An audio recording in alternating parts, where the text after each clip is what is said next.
Hi friends, it's Sofia Delgers here, and today I'll show you how to make stamens. For instance, for this sugar peony or for any other flour you want to adorn a cake with, you'll need pastry glue. How to make it is in a video on my channel. You also need powdered sugar, cornstarch and thread, scissors and a ruler.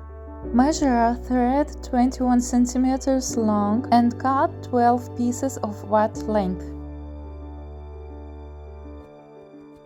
Now I apply glue to the threads. This is to make them stiff. I separate the threads and place them on a flat surface. I let them dry on the table for about 30 minutes. After drying, I remove the threads and cut them into 3 pieces. Each piece should be 7 cm long. To make the mixture, I'll need a spoon of glue, powdered sugar, cornstarch. I mix everything and dye it the desired color.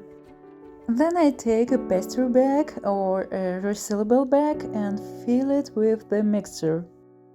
I cut the tip to a size of 1 mm and squeeze the mixture onto the stamen threads from both sides.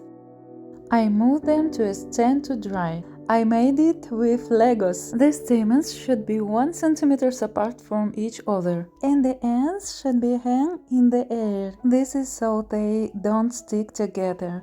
I let them dry for about 1 hour. The stamens can be used immediately. Do you like it?